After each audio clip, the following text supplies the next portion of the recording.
Gideon diangkat menjadi hakim. Hakim-hakim 6. Tetapi orang Israel melakukan apa yang jahat di mata YHWH, sebab itu YHWH menyerahkan mereka ke dalam tangan orang Midian, 7 tahun lamanya.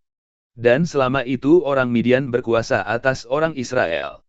Karena takutnya kepada orang Midian itu, maka orang Israel membuat tempat-tempat perlindungan di pegunungan, yakni gua-gua dan kubu-kubu. Setiap kali orang Israel selesai menabur, datanglah orang Midian, orang Amalek dan orang-orang dari sebelah timur, lalu maju mendatangi mereka. Berkemahlah orang-orang itu di daerah mereka, dan memusnahkan hasil tanah itu sampai ke dekat Gaza, dan tidak meninggalkan bahan makanan apapun di Israel, juga domba, atau lembu atau keledai pun tidak. Sebab orang-orang itu datang maju dengan ternaknya dan kemahnya, dan datangnya itu berbanyak-banyak seperti belalang. Orang-orangnya dan unta-untanya tidak terhitung banyaknya, sekaliannya datang ke negeri itu untuk memusnahkannya. Sehingga orang Israel menjadi sangat melarat oleh perbuatan orang Midian itu. Lalu berserulah orang Israel kepada YHWH. Ketika orang Israel berseru kepada YHWH karena orang Midian itu, maka YHWH mengutus seorang nabi kepada orang Israel, yang berkata kepada mereka, "Beginilah firman YHWH, Tuhan Israel, Akulah yang menuntun kamu keluar dari Mesir dan yang membawa kamu keluar dari rumah perbudakan.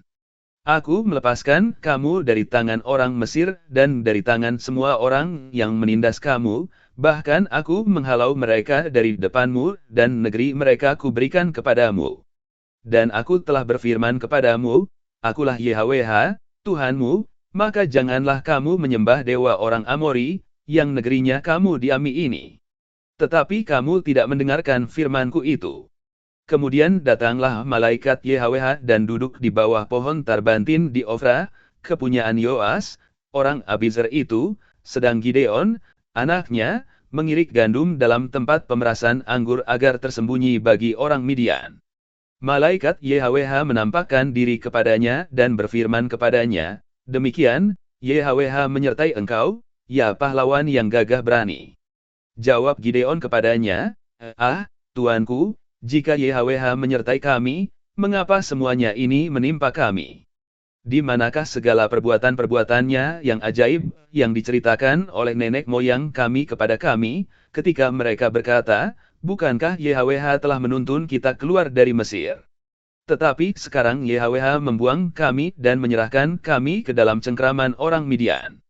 Lalu berpalinglah YHWH kepadanya dan berfirman, "Pergilah dengan kekuatanmu ini dan selamatkanlah orang Israel dari cengkraman orang Midian. Bukankah aku mengutus engkau?" Tetapi jawabnya kepadanya, YHWH-ku, dengan apakah akan kuselamatkan orang Israel? Ketahuilah, kaumku adalah yang paling kecil di antara suku Manasye, dan aku pun seorang yang paling muda di antara kaum keluargaku. Berfirmanlah YHWH kepadanya, "Tetapi akulah yang menyertai engkau, sebab itu engkau akan memukul kalah orang Midian itu sampai habis." Maka jawabnya kepadanya, "Jika sekiranya aku mendapat kasih karunia di matamu, maka berikanlah kepadaku tanda, bahwa engkau sendirilah yang berfirman kepadaku. Janganlah kiranya pergi dari sini, sampai aku datang kepadamu membawa persembahanku dan meletakkannya di hadapanmu. Firman-Nya, aku akan tinggal, sampai engkau kembali." Masuklah Gideon ke dalam, lalu mengolah seekor anak kambing dan roti yang tidak beragi dari seeva tepung, ditaruhnya daging itu ke dalam bakul dan kuahnya ke dalam periuk, dibawanya itu kepadanya ke bawah pohon tarbantin, lalu disuguhkannya. Berfirmanlah malaikat Allah kepadanya, "Ambillah daging dan roti yang tidak beragi itu, letakkanlah ke atas batu ini, dan curahkan kuahnya." Maka diperbuatnya demikian. Dan malaikat YHWH mengulurkan tongkat yang ada di tangannya, dengan ujungnya disinggungnya daging dan roti itu, maka timbullah api dari batu itu dan memakan habis daging dan roti itu. Kemudian hilanglah malaikat YHWH dari pandangannya. Maka tahulah Gideon, bahwa itulah malaikat YHWH, lalu katanya, "Celakalah aku, YHWH-ku Tuhan. Sebab memang telah kulihat malaikat YHWH dengan berhadapan muka." Tetapi berfirmanlah YHWH kepadanya, "Selamatlah engkau. Jangan takut, engkau tidak akan mati. Lalu Gideon mendirikan mezbah di sana bagi YHWH dan menamainya, YHWH itu keselamatan. Mezbah itu masih ada sampai sekarang di Ofra, kota orang Abiezer. Pada malam itu juga YHWH berfirman kepadanya, ambillah seekor lembu jantan kepunyaan ayahmu, yakni lembu jantan yang kedua, berumur 7 tahun, runtuhkanlah mezbah Baal kepunyaan ayahmu dan tebanglah tiang berhala yang di dekatnya. Kemudian dirikanlah mezbah bagi YHWH, Tuhanmu, di atas kubu pertahanan ini dengan disusun baik, lalu ambillah lembu jantan yang kedua, dan persembahkanlah korban bakaran dengan kayu tiang berhala yang akan kau tebang itu. Kemudian Gideon membawa 10 orang hambanya, dan diperbuatnyalah seperti yang difirmankan YHWH kepadanya. Tetapi karena ia takut kepada kaum keluarganya, dan kepada orang-orang kota itu untuk melakukan hal itu pada waktu siang, maka dilakukannya pada waktu malam. Ketika orang-orang kota itu bangun pagi-pagi, tampaklah telah dirobohkan mezbah Baal itu, telah ditebang tiang berhala yang di dekatnya, dan telah dikorbankan lembu jantan yang kedua di atas mezbah yang didirikan itu. Berkatalah mereka seorang kepada yang lain, siapakah yang melakukan hal itu? Setelah diperiksa dan ditanya-tanya, maka kata orang, Gideon bin Yoas, dialah yang melakukan hal itu.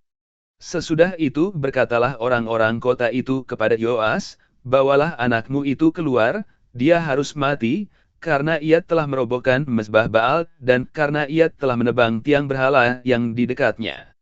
Tetapi jawab Yoas kepada semua orang yang mengerumuninya itu, kamu mau berjuang membela Baal? Atau kamu mau menolong dia? Siapa yang berjuang membela Baal akan dihukum mati sebelum pagi.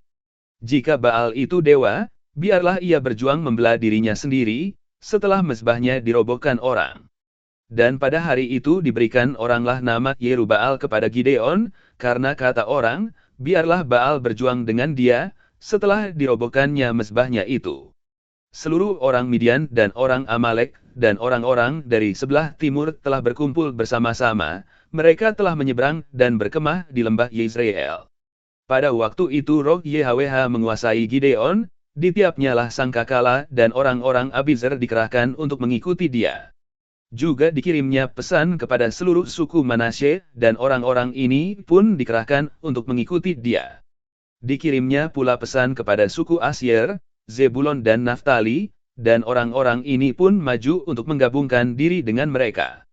Kemudian berkatalah Gideon kepada Tuhan, jika engkau mau menyelamatkan orang Israel dengan perantaraanku, seperti yang kau firmankan itu, maka aku membentangkan guntingan bulu domba di tempat pengirikan. Apabila hanya di atas guntingan bulu itu ada embun, tetapi seluruh tanah di situ tinggal kering, maka tahulah aku, bahwa engkau mau menyelamatkan orang Israel dengan perantaraanku, seperti yang kau firmankan.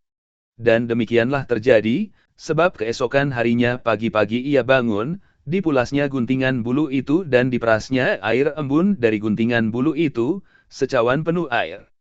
Lalu berkatalah Gideon kepada Tuhan, janganlah kiranya murkamu bangkit terhadap aku, apabila aku berkata lagi, sekali ini saja, biarkanlah aku satu kali lagi saja mengambil percobaan dengan guntingan bulu itu, sekiranya yang kering hanya guntingan bulu itu, dan di atas seluruh tanah itu ada embun. Dan demikianlah diperbuat Tuhan pada malam itu, sebab hanya guntingan bulu itu yang kering, dan di atas seluruh tanah itu ada embun.